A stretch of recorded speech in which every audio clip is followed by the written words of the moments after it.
Amén, ahí está. Gloria a Dios. Bienvenido nuevamente a la casa de Dios, a La Roca, a su iglesia. Qué alegría tenerlo por aquí. Quiero saludar a aquellos que nos ven por internet también, no sé si aquí o allá, pero aquellos que nos están viendo por internet, de pronto están en su casita enfermos o tal vez están de vacaciones también, merecidas seguramente, o de pronto es la primera vez que nos encuentran y nos ven y están teniendo la oportunidad de poder conocer un poquito más, no solamente de nosotros, lo cual nos alegra mucho, sino aún más importante de Dios y de su palabra. Así que bienvenidos a cada uno de ustedes. Quiero compartir hoy una historia de la palabra de Dios. Una historia que considero yo que es una de las historias más tristes de la Biblia, o específicamente del Antiguo Testamento. Una de las historias más tristes porque tiene como protagonista a uno de mis héroes y seguramente tus héroes también en la historia de la fe. Uno de los personajes o las personas, porque no son solamente personajes fantasiosos, sino que son reales. Una de las personas que más ha marcado o más ha sido usado por Dios o más ha marcado el cristianismo como lo conocemos, pero aún antes, mucho antes de Cristo. Uno de los héroes de la fe. Y es una historia triste porque nos cuenta la caída de este gran hombre de fe. No sé si ya te diste cuenta o si ya sacaste lo que voy a decir, pero quiero hablar acerca de David. David lo conocemos por las grandes cosas que ha hecho, por los grandes logros al rey David. El rey David es el rey más conocido de Israel, el segundo rey después de Saúl. Es más, si tú estás tomando las clases del Instituto de Liderazgo que estamos dando, de paso aprovecho para hacer la publicidad, que estamos hablando acerca de la autoridad espiritual, hablamos mucho acerca de David y halagamos mucho a David de los logros y lo obediente que fue a la autoridad de Dios y la autoridad delegada también por Dios. Pero hubo un momento en su vida que no era mucho para resaltar o destacar, sino que fue el momento más vergonzoso en la vida de David. Y a lo largo de toda esta historia, seguramente tú te vas a identificar con ella. Yo me he identificado mucho. No necesariamente por las partes de victorias o de logros, sino muchas veces por estos momentos tan vergonzosos y tan bajos que tuvo David. Yo me he podido identificar en muchos de ellos y seguramente a lo largo del mensaje tú también. Y esta historia está, si tienes tu Biblia, si no lo vamos a poner en la pantalla, pero si tienes tu Biblia búscalo porque vamos a leer varios versículos y todos están en el segundo libro de Samuel. Segundo de Samuel, capítulo 11. 11 y un poquito más vamos a leer. Pero segundo de Samuel, capítulo 11, nos cuenta una serie de errores que David cometió. La semana pasada, aquí mismo, estuvimos predicando acerca de que no tenemos que darle lugar al enemigo, que no tenemos que darle lugar al diablo, que no tenemos que permitir de que él venga a nuestra vida y sutilmente nos destroce por completo. Y esta es una historia que sucedió a David, al rey David. Aquel que dice la palabra de Dios, el mismo Dios declara de que él tenía el corazón conforme a Dios. Estamos hablando de David que se lo pone en la segunda mitad de tu Biblia, en el Antiguo Testamento, se lo pone como un modelo de lo que iba a ser Cristo. No necesariamente como el Mesías, pero como un modelo de Cristo. Es decir, de que era extraordinario lo que ese hombre hacía para Dios. Pero sin embargo, cometió una serie de errores muy graves que lo llevaron a sufrir grandes consecuencias. Y quiero que hoy lo revisemos porque toda esta seguidilla de pecados y de errores están compactadas en una historia. Simplemente en 17 versículos del capítulo 11 de 2 de Samuel vas a poder encontrar verdaderamente una historia que La Rosa de Guadalupe le queda corto. Déjame decírtelo así, ¿sí? O sea, cualquier reality show con Niurka Marco no le llega ni a los tobillos a lo que sucede aquí en esta historia. Parece literalmente sacado de un guión de Univisión. Pero no es así. Es una historia real y verdadera que sucedió y que Dios nos permite vivirla a través de esta historia.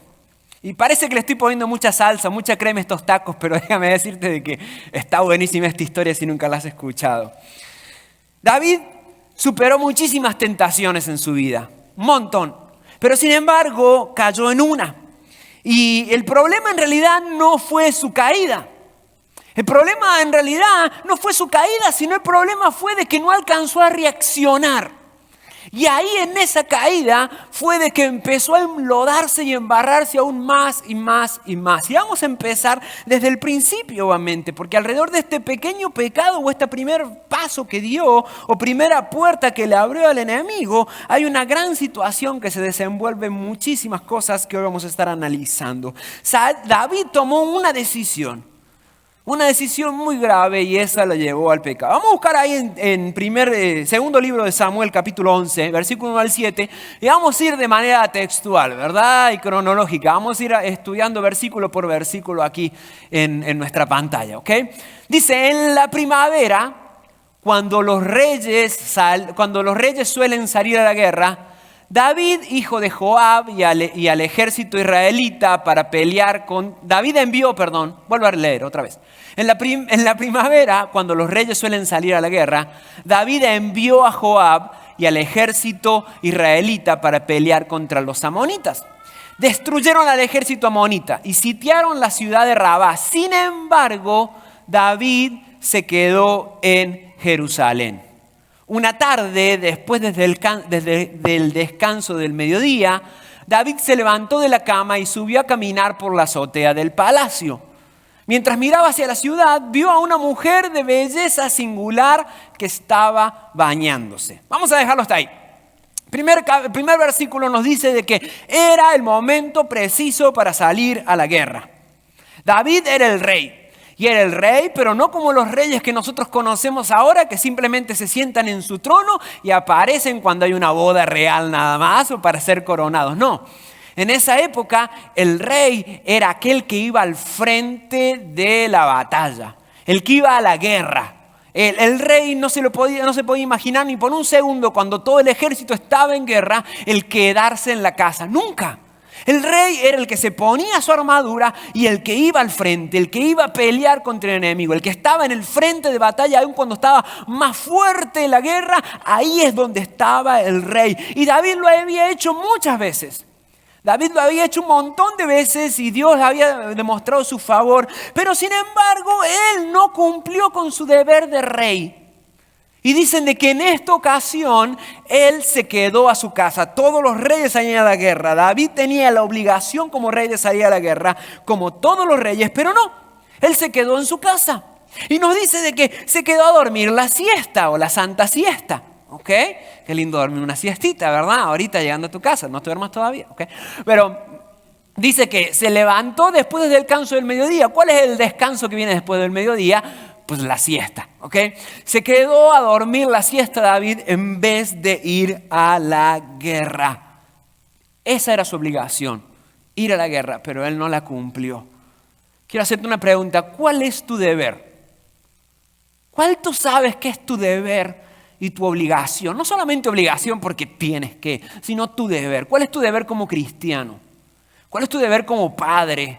¿Cuál es tu deber como mamá? ¿Cuál es tu deber como líder? ¿Cuál es tu deber como ministro?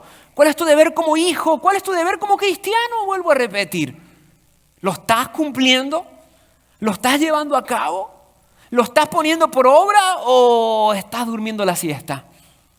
¿O te estás quedando, o lo estás ignorando o lo estás dejando para después? Yo creo que es sumamente importante que entendamos cómo Dios trabaja y los tiempos de Dios son perfectos para cada uno de nosotros. Pero cuando llegue el tiempo de Dios, que no nos encuentre durmiendo la siesta.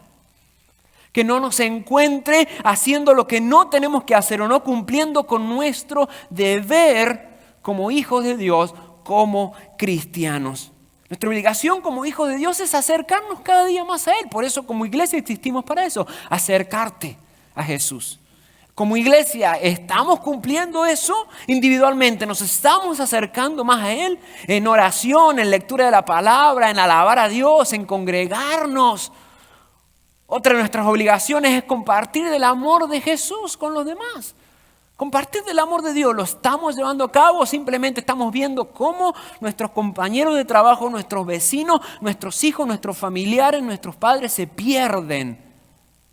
Nosotros simplemente disfrutamos de nuestra salvación y nos dormimos la siesta en vez de compartir del amor de Dios. ¿Estamos nosotros cumpliendo nuestro deber? Te lo dejo ahí de tarea para que lo analices. En vez de eso, muchas veces seguimos durmiendo, no reaccionamos a tiempo, no estamos en el lugar preciso. Por eso el título de este mensaje es En el lugar incorrecto. Estamos en el lugar incorrecto en vez de estar en el lugar en el cual Dios nos quiere tener. Era la época específica para que saliera a la guerra David.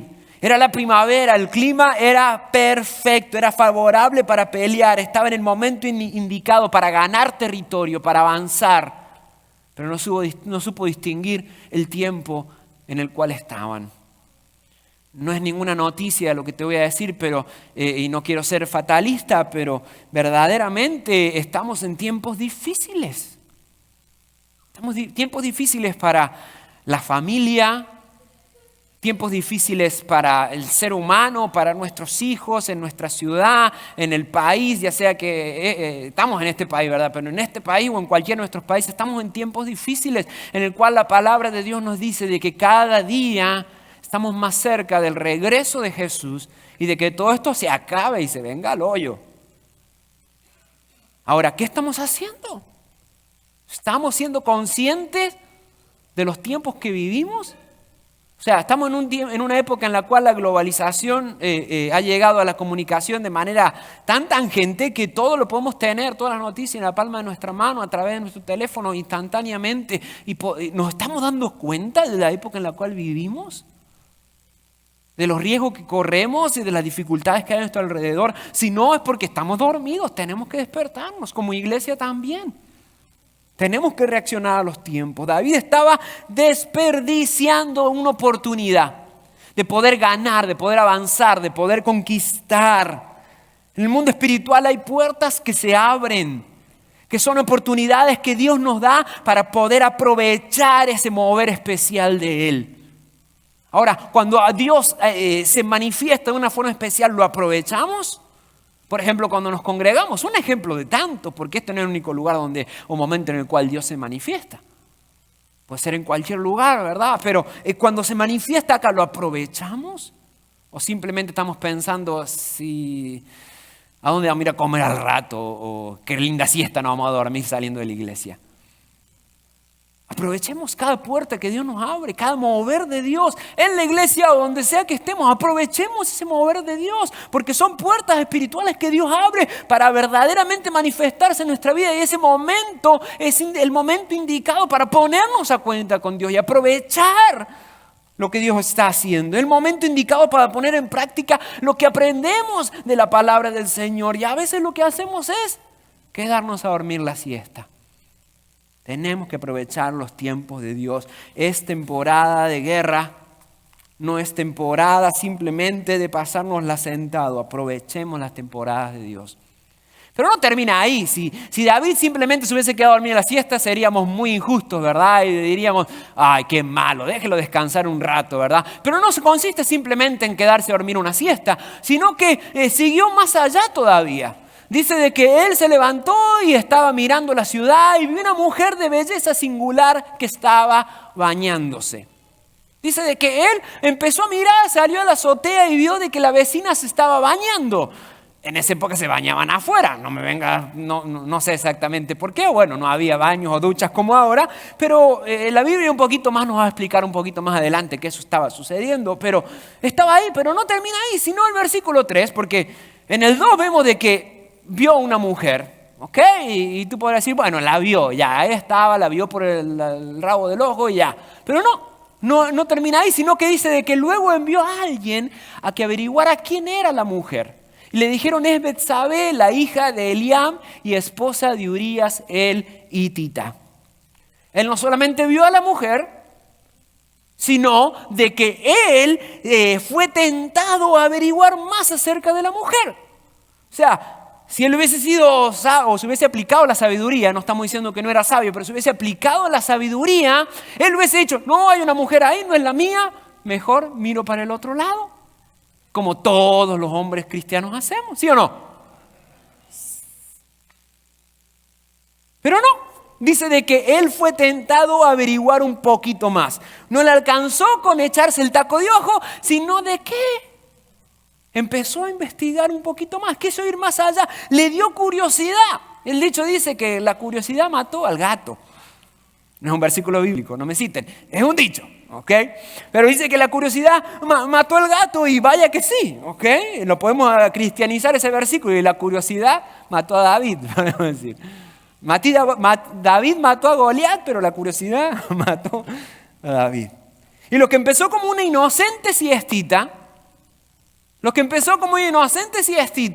terminó en, déjame anticiparte un poquito más, en David acostándose con la vecina.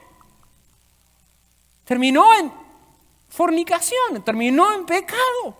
Porque ya más adelante vamos a ver los siguientes versículos. Es decir, de que el pecado, lo vimos la semana pasada, comienza de a poquito. Comienza con ignorando ciertas cosas inocentes en nuestra vida.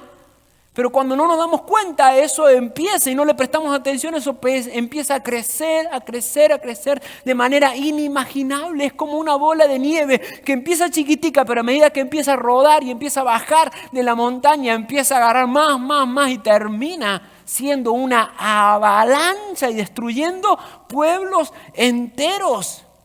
Es como el pecado, literalmente es como una herida. Una herida pequeña que si tú no le prestas atención, no te la limpias, la desinfectas y le pones un curita, va a ponerse fea, va a infectarse, va a empezar a tener pus y te va a terminar con el... ¿Están todos bien? ¿Ok? Y va a terminar con el dedo podrido y posiblemente amputándotelo.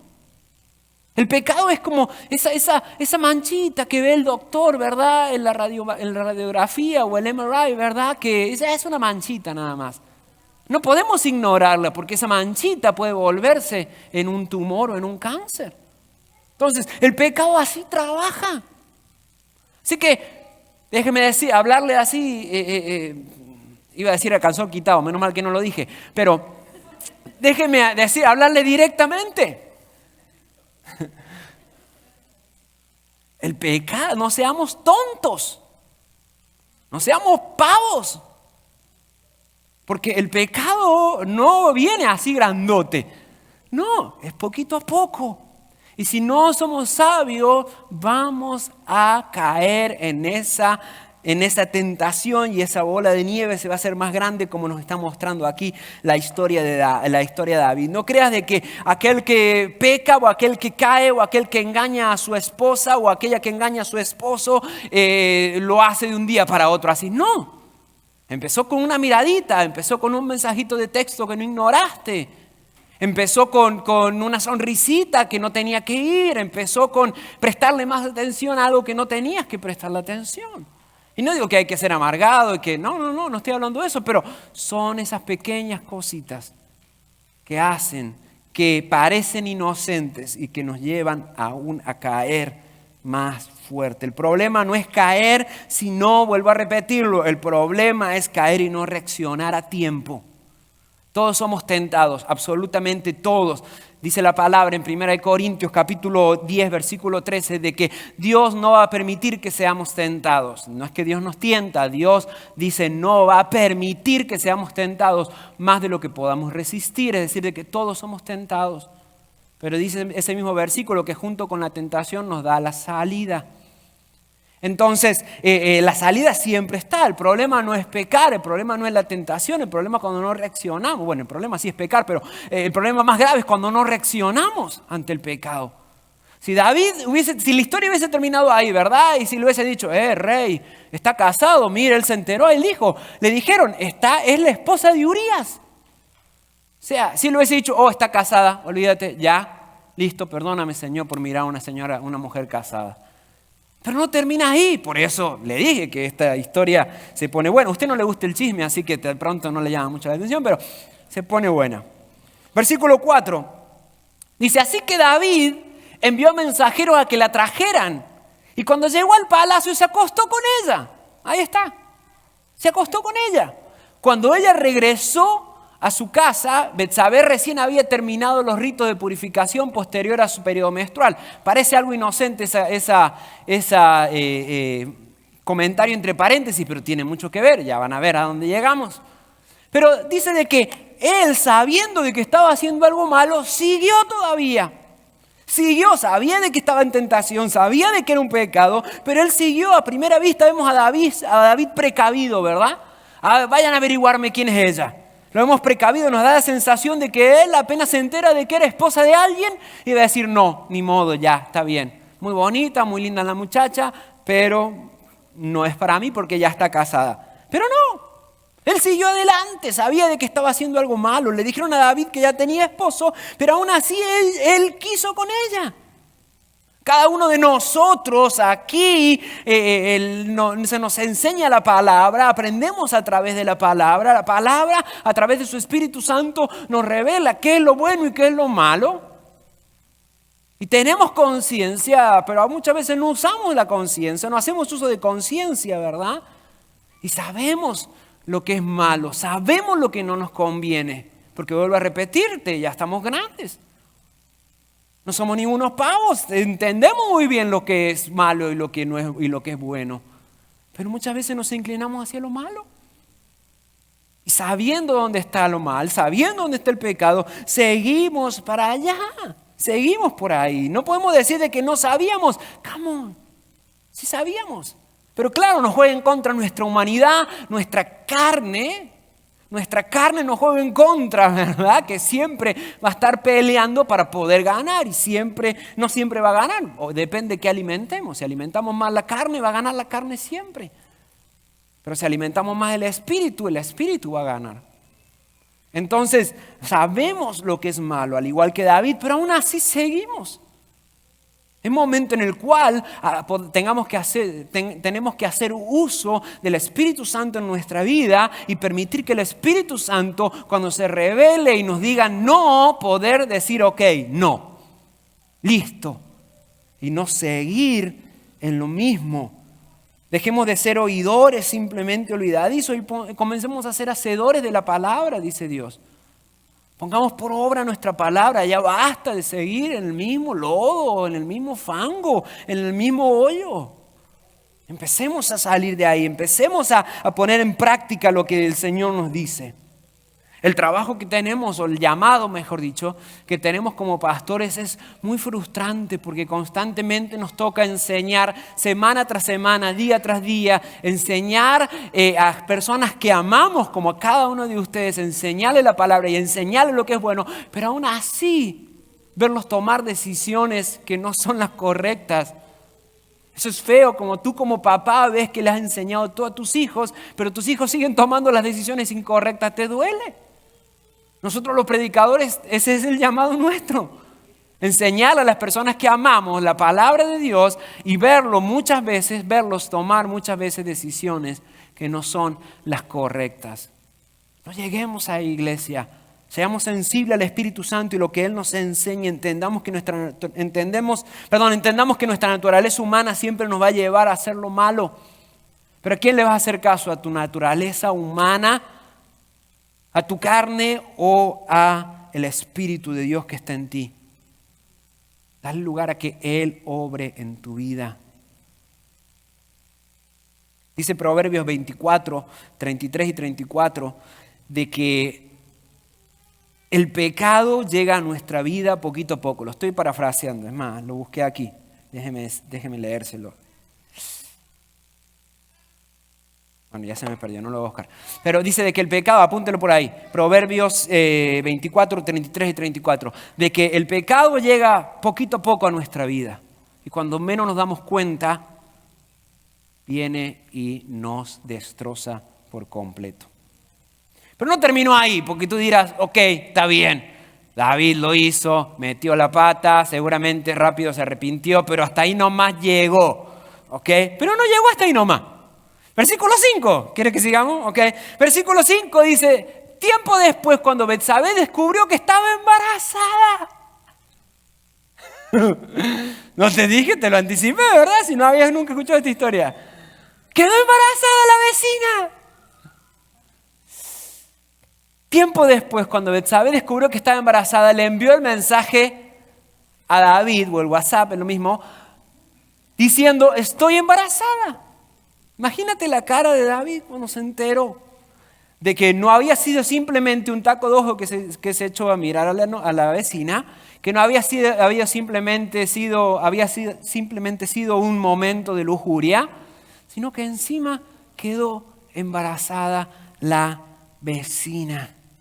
David se embarcó de tal manera, y aquí donde empieza aún más grave todavía. David se embarcó de tal manera que para cubrir ese primer pecado, para cubrir el primer pecado de haberse tenido relaciones con la vecina o de haber mirado a la vecina cuando tenía que mirarle, sabiendo que era casada, para cubrir ese pecado empezó a enredarse aún más todavía. Empezó a enredarse aún más todavía. Es como cuando dices una mentira y para cubrir esa mentira tienes que decir otra mentira. Nunca le pasó. Ok, está bien. Usted es santo, no hay problema. Pero te empiezas a enredar más y tú... en el cual ya tienes que confesar al final de que no era así como decías. Pero así pasó. Dice de que fue tentado. ¿Dónde estamos? No, ya me perdí acá. Okay.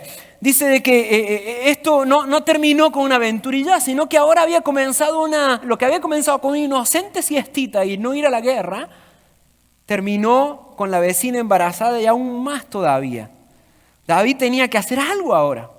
Algo tenía que hacer, estoy leyendo de la Biblia, ¿ok? Algo tenía que hacer David para cubrir su pecado.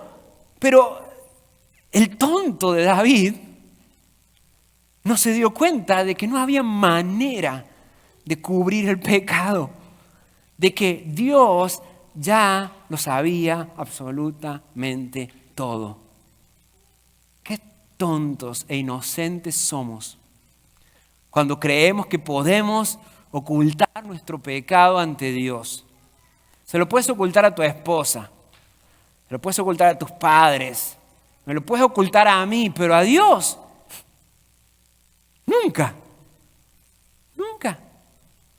Pero David, inocente David, pensó de que podía hacerlo, pero no terminó ahí. Mira cómo sigue la historia, déjeme seguirte contando, ¿ok?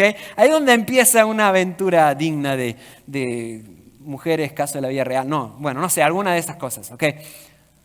Entonces David envió un mensaje a Joab.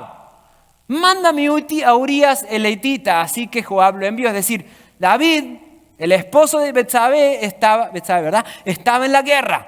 David mandó a llamar a Joab, que era el jefe del ejército. Le dijo, mándame a Urías, el esposo de la vecina. Él no dijo nada, estaba Cayetano ahí, calladito, ¿ok? No dijo nada. Así que Joab se le envió. Cuando Urías llegó, David le preguntó cómo estaban Joab y el ejército. ¡Qué descarado! Haciéndole conversaciones livianitas al que acabas de dejar embarazada a la esposa de él. ¿Y cómo marchaba la guerra? Como decir, ¿cómo está el clima por allá, verdad? Cuando tenía a la vecina embarazada.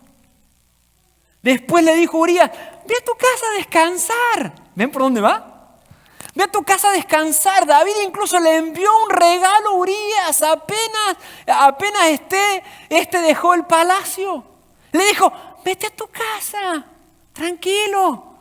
Vete a descansar con tu esposa. ¡Qué desgraciado! Perdón.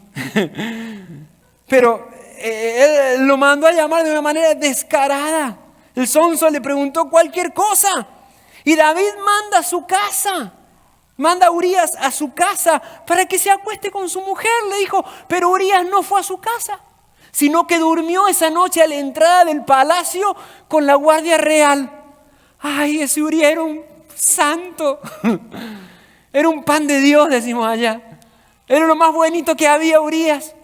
Porque el rey mismo lo mandó a que vaya a descansar y él dijo, no, Estamos en guerra, ¿cómo voy a ir con mi esposa? Dice Urías. Y sigue ahí, dice, versículo 10, al enterarse David que Urías no ha ido a su casa, lo mandó a llamar y le preguntó, ¿qué onda? ¿O qué pasa?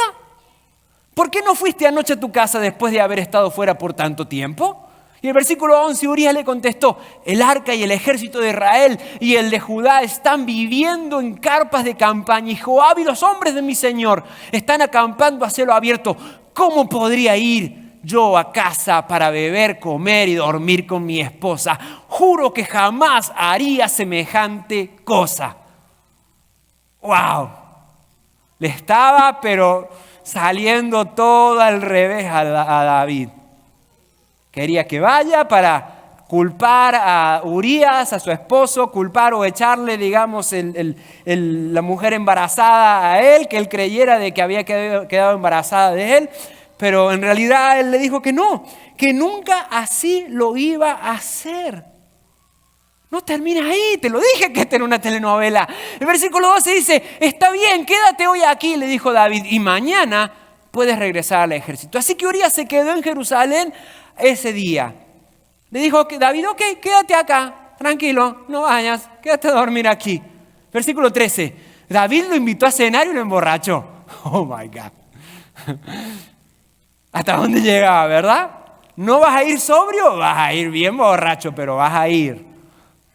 Pero aún así no logró que Urías se fuera a la casa de su esposa, sino que nuevamente se quedó a dormir a la entrada del palacio con la guardia real. David no solamente miró a la vecina, no solamente se acostó con la vecina que sabía que era casada, no solamente embarazó a la vecina, no solamente quiso meterle la mujer embarazada al vecino, sino que también emborrachó al vecino. Estoy hablando de David, el gran David, el rey David. Y el versículo 14, entonces a la mañana siguiente David escribió una carta a Joab, es decir, al jefe del ejército, y se la envió a Urías, y se la dio a Urías para que le entregara. Ahora David tiene otro plan. Va a enviarlo a la guerra nuevamente, y con él, a él mismo, a Urías mismo, le entrega una carta para que se le entregue al comandante de su ejército. Y en la carta le daba las siguientes instrucciones a Joab. Pon a Urías en las líneas del frente, donde la batalla sea más violenta. Luego retrocedan para que lo maten. Wow. Come on, David. Qué vergonzoso. No solamente lo mandas a que muera en la guerra, sino que a él mismo le das la carta, su propia carta, su propia acta de defunción para que se le entregue al comandante del ejército. Y el pobre Urías, el más inocente, un pan de Dios, diría mi mamá, va y lo hace absolutamente como el rey se lo manda. Así que Joab asignó a Urías a un lugar cerca de la muralla de la ciudad donde sabía que pelearían los hombres más fuertes del enemigo. La carta le daba la siguiente, el enemigo, el 17, y cuando los soldados enemigos salieron de la ciudad para pelear, Urías el hitita murió junto con varios soldados israelitas.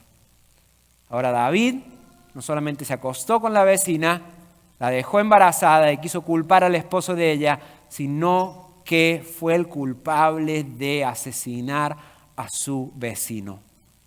Todo por un momento de placer. Todo porque no estaba en el lugar que tenía que estar, que era en la guerra, donde todos los reyes estaban. Todo por quedarse en su casa a dormir. No es el hecho del problema de quedarse a dormir un rato más. El problema es de que no estaba en el lugar correcto. Estaba en el lugar incorrecto. Lo que empezó como una inocente siestita terminó con el asesinato del vecino. Tú no te imaginas hasta qué punto puede llegar a crecer ese pecadito inocente que tú estás cometiendo. Cuando caes a la tentación, no te imaginas hasta dónde puede llegar. Cuando tú eres la puerta, cuando tú no estás donde Dios quiere que estés y le abres la puerta a la tentación del enemigo, puede destrozarte por completo. Hace un par de meses atrás, específicamente en abril, Aquí en Winston-Salem, en el Highway 52, hubo un accidente horrible. Y algunos de los que estamos aquí conocemos a las víctimas. Estamos no relacionados directamente, pero por lo menos conocemos a las víctimas de este accidente. Un accidente horrible. Era un domingo alrededor de las 3 de la tarde, cuando un conductor borracho se metió en contramano por el 52. Se metió en contramano y chocó de frente con un carro en el cual 4 mujeres hispanas fallecieron. Instantáneamente murieron porque alguien le pegó de frente a su carro porque iba en contramano en el highway. Él quedó ileso básicamente. Estuvo en el hospital unos días y después lo dejaron ir. Pero no terminó ahí. Hace unos días, esta semana, Keila conoció a alguien o se encontró con alguien, un pastor que estaba relacionado con alguna de las víctimas y le contó de que lo metieron preso. Lo metieron preso y lo están acusando de 4 homicidios. O sea, con uno por accidente tal vez salgas libre, pero 4 homicidios culposos porque ibas borracho, manejando en contramano y mataste a 4 personas. Yo no me imagino que esa persona se levantó ese día, ese domingo, diciendo, hoy voy a matar a 4. No. Seguramente se levantó, ya venía con resaca del sábado en la noche. Posiblemente se levantó y decir, me voy a tomar un par de cervezas más. Me voy a emborrachar otra vez, al igual que el fin de semana pasado. Seguramente él se imaginó que lo que empezó de pronto, con un momento de alegría, o un par, 2, 3, o un par de cervezas extras que se tomó, iba a terminar implicado de 4 asesinatos. Y obviamente no soy juzgado, no soy juez ni nada de eso, ¿verdad? Ni jurado, pero más culpable imposible. Borracho en contramano. Nunca se imaginó el de que iba a terminar posiblemente el resto de su vida en la cárcel. Muchas veces no nos imaginamos hasta dónde nos puede llevar esa pequeña caída o esa tentación en la cual caemos. Por eso vuelvo a repetirte, el problema no es la caída, el problema no es el pecado, el problema aún más grave es cuando no reaccionamos a tiempo. David no reaccionó a tiempo. No reaccionó a tiempo y lo llevó a que cada día sea más difícil y más difícil y más difícil y más difícil, y lo llevó a que terminara asesinando a su vecino. El problema comenzó cuando, en el versículo 1, por eso lo leímos al principio. El problema comenzó cuando David se quedó en su casa cuando tenía que salir a la guerra. Cuando David estaba en el lugar incorrecto. El peor error que podemos cometer es estar en el lugar incorrecto. Cuando digo el lugar no me refiero solamente al lugar físico, porque puedes quedarte en tu casa y aún así estar en el momento o en la situación incorrecta. Es decir, donde Dios no te ha mandado estar, donde Dios no quiere que estés. Porque de una manera u otra vas a ser tentado. De una manera u otra vas a caer en pecado si no estás atento. La comodidad, el quedarnos, el más al rato, el no aprovechar el momento que Dios está obrando, lo que Dios está haciendo, verdaderamente es uno de nuestros peores enemigos. Es más, hay quienes, aún estando en la casa de Dios, aún estando en la iglesia, estando en el templo, muchas veces no están en el lugar o en el momento o con todos sus sentidos puestos en lo que Dios está haciendo, sino que están más atentos en lo que van a hacer al rato o distraídos en cualquier cosa, porque ya tú sabes que podemos estar presentes en un lado, pero en realidad nuestra mente puede estar en cualquier otro lado. Aprovechemos lo que Dios quiere hacer, y esto no es un mensaje para poder hacernos sentir con culpa o meternos miedo, sino para que podamos estar atentos a esas pequeñas cosas que quieren hacernos caer, a esas pequeñas situaciones, y a ponernos en situaciones como lo hizo David, de estar en momentos o en situaciones que nos van a llevar a pecar, para que no ignoremos esas pequeñas señas, ¿verdad?, que hay a nuestro alrededor, que nos están diciendo, hey, estás mal, tienes que hacer algo. No sigas en lo mismo, te estás enredando, te estás cayendo, vas a caer. Reacciona, cambia, busca de Dios, escucha lo que el Espíritu Santo te dice. Eso es lo que nos dice hoy Dios, que estemos atentos. Tenemos que echarle ganas y estar en el lugar donde Dios quiere que esté, pensando lo que Dios quiere que pensamos, buscando a Dios con todo nuestro corazón. La historia al final esta historia de David tiene un final un poco agrio, pero que después Dios lo usa para glorificarse, porque al fin y al cabo Dios va a usar cualquier situación para glorificarse. No te lo voy a leer todo, pero si tú lees en el capítulo 12, vienen y lo enfrentan a David. Viene el profeta Natán y lo enfrenta. Y le empieza a contar una historia que está muy interesante. Léelo después tranquilo. Pero a través de esta historia, Natán le estaba diciendo a David lo que había hecho. Y David se hacía el desentendido. No se daba cuenta de que Dios a través del profeta le estaba hablando directamente a él. Y le dijo, no, esa persona verdaderamente tiene que ser condenada por lo que hizo. Hasta que el profeta le dice, hey, ese eres tú. Inmediatamente le corrió un sudor frío por la espalda. Porque ahí se dio cuenta de que él no había engañado a nadie, solamente él había caído y bien bajo. Todo esto él se dio cuenta, ¿verdad? No sabía que estaban hablando de él, pero él se dio cuenta de que todo había salido a la luz. Urías murió, el bebé con el cual tuvo con Betsabé también murió. Pero Dios usó eso. Usó esa unión de David con la vecina, porque al final se quedó con la vecina. Otro día hablamos acerca de eso, ¿verdad? Porque cómo funciona eso, ¿ok? Pero se quedó con la vecina. Dice que de ahí salió Salomón, el siguiente rey, el más sabio. Surgió del matrimonio entre David y Betsabé. No fue el niño que quedó embarazada, sino que fue el siguiente. Y Dios se glorificó en su descendencia de una manera fabulosa. Sí, de que Dios puede usar aún el peor de nuestros errores para glorificarse, para hacer algo maravilloso, lo cual no quita el error y las consecuencias, porque verdaderamente David sufrió las consecuencias de todo su pecado. Pero si algo nos enseña esta historia del capítulo 12, los primeros 6 versículos, es de que Dios nos está hablando y no tenemos que hacernos los desentendidos. Dios te está hablando a ti, me está hablando a mí a través de este mensaje. Y es de hombres. Cuando digo hombres, no necesariamente tengo que usar esa palabra, es de valientes, porque es para hombres y mujeres.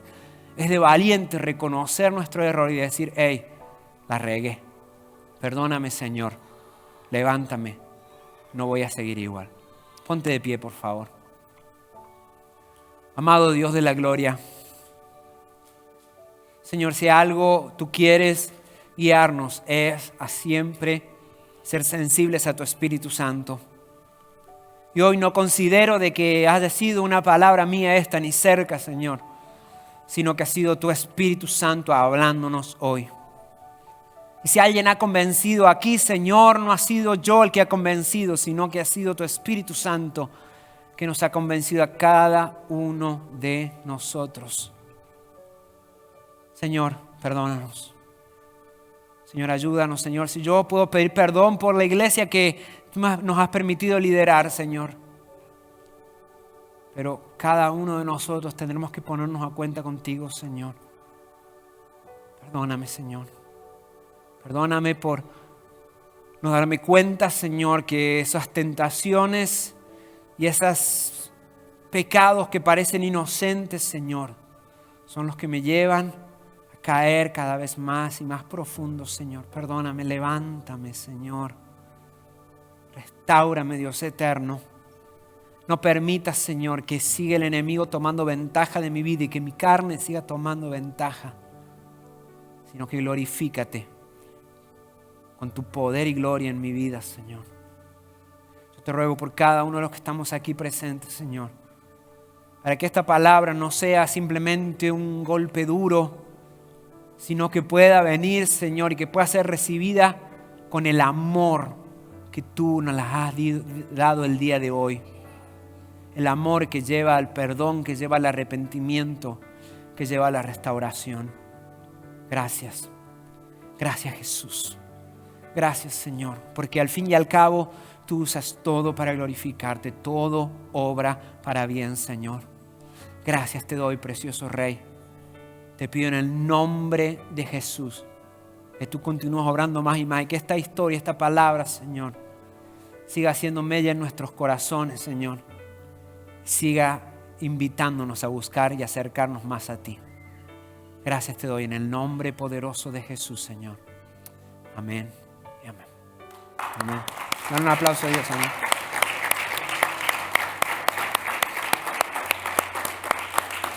Dios es maravilloso y te ama. Dios te ama, te ama. Por eso Él te pone estas historias y por eso Él nos lleva cada día más a Él. Él te ama, así que búscale cada día más a Él. Amén, iglesia. Gracias por haber visitado la página de YouTube de Roca Church y haber así escuchado el mensaje de la palabra de Dios. Espero que a través de este mensaje te hayas podido acercar un poco más a Jesús, porque esa es la meta que tenemos en Roca Church. Quiero invitarte a que te suscribas al canal para poder recibir las notificaciones cada vez que salgamos en vivo o cada vez que pongamos un nuevo video. También déjanos un like, un comentario para saber desde dónde nos estás mirando y cómo podemos servirte mejor y orar por ti. Pero aún más importante, comparte este video con algún amigo, con algún conocido, para que también puedan conocer de Jesús y acercarse cada día más a Él. Dios te bendiga y nos vemos en el siguiente video.